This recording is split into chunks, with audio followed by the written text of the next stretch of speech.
friends, I'm Nat Ferrier, creator of the She Lives a Life She Loves program, and I wanted to talk to you today about this concept of taking the next step into one's feminine leader superpower and embracing your purpose and who you're here to be. Yeah?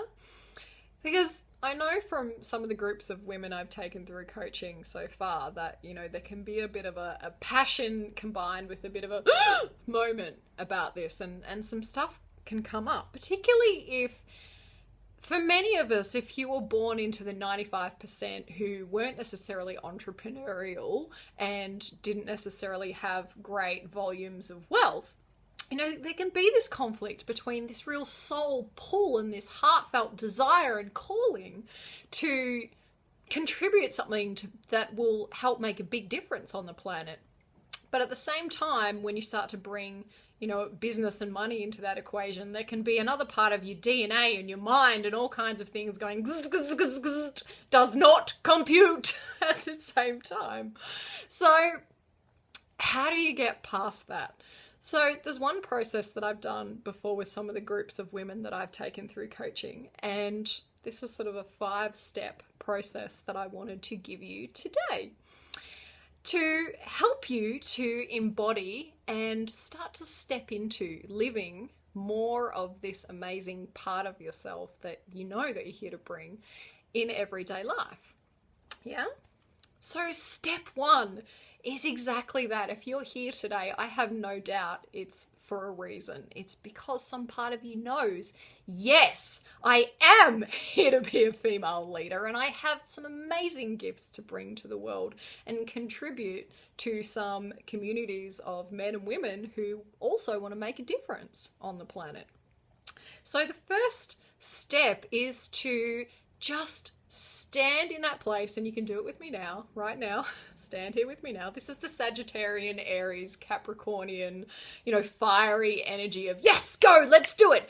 Cheerleader part of me that's just like coaching you to, woohoo, let's do it now. Come on, you're ready. Come on, let's go. Part of me that I'm saying, let's do it right now. Let's stand here and give a clear message to the universe of, yes, I am ready to embrace and express more of this part of myself in the world.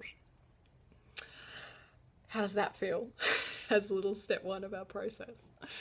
Now, step 2, you might not even necessarily have a sense yet of, how am I supposed to do that, or what does that look like?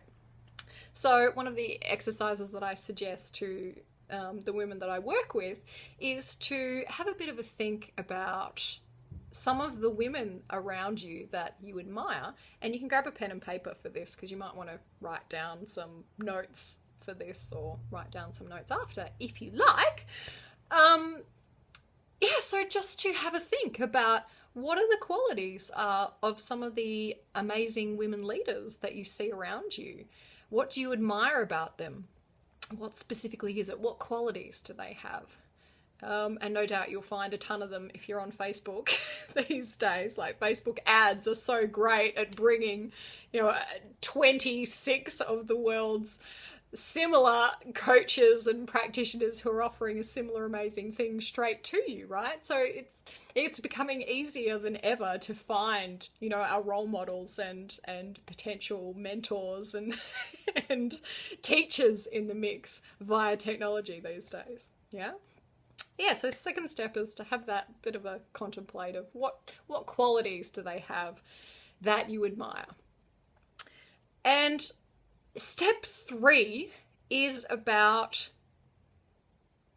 starting to integrate the fact that, you ever heard that saying of, there's the world around us is sort of a mirror of our insides?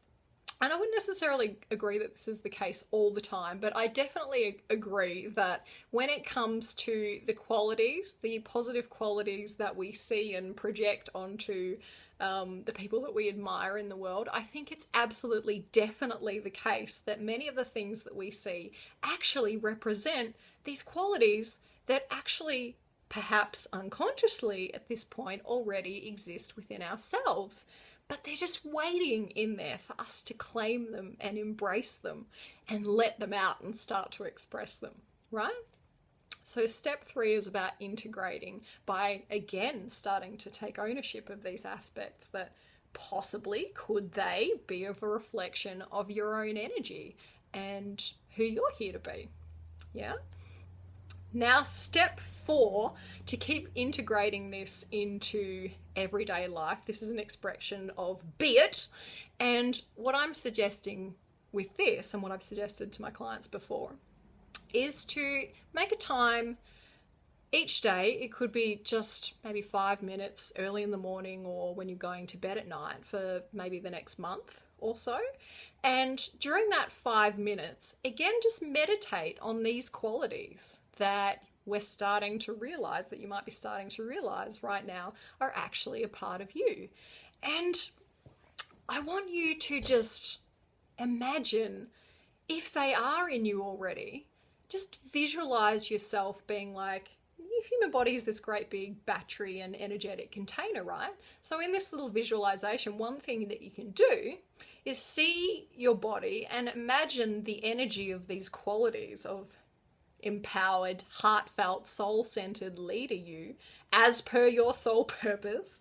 You can imagine those qualities starting to, from your feet upwards or your head downwards, either way is fine. Start to imagine yourself filling up with the energy of them, like a big human container and the battery icon on your iPhone or your phone. You know, it starts to fill back up as it recharges. And imagine filling up with that energy, and imagine it circulating around your bloodstream and through your body and permeating every cell and every atom and every part of your being. That's a really cool meditation you can do to help to start to integrate and allow more of this energy to be present in you all the time. And the more that you do that, then the more natural it becomes to your body to be, you know, in that state. And then it starts to flow more into your everyday life, right? Which brings us to step 5, the action step. So what I'm going to suggest for this is actually an affirmation right now, just to help you get clear about what the next action will be for you and how you can take that next step in implementing your vision and being this amazing leader, awesome self that you're here to be. This affirmation will help. So the affirmation is, in line with my soul purpose, I choose now to shine. I am ready for the next step in creating the vision and life of my dreams. So just again, in line with my soul purpose, I choose now to shine. I am ready for the next step in creating the vision and life of my dreams. And with that alone, there will just start to be, trust me, there will just start to be little, you know, urges and suggestions that keep being presented to you, or ads that keep popping up, and you'll get a sort of a resonance with it, and you'll go, huh? And, you know, it will come to you. The action step will come to you. And or if you just feel into yourself with your heart and put your hand on your dantian, like your lower belly as well, and just tune into your gut feeling and your felt sense, you know, you'll get a sense of when it's the right thing. And then you can, again, be clear, say yes, claim it, and take that next little step. It can be overwhelming to try and look at the whole picture of our vision, right? But it can be much more manageable if we just bite off a tiny little bit and just take one little action at a time. So that's it for today, lovely ones. If you have any thoughts or feedback, or if you'd just like to share with me, you know, what your mission is and what qualities this leader version of you has, I would really love to have a chat to you about that. Feel most free to pop a comment on the YouTube below, or you can send me an email to nat@natalieferrier.com.au. That's Nat, N-A-T, at Natalie F for frog, ERRIER.com.au. And would love to make a time just to have a chat to you and find out how you're going. So that's it for today. Until next time, have fun, take care. Mwah!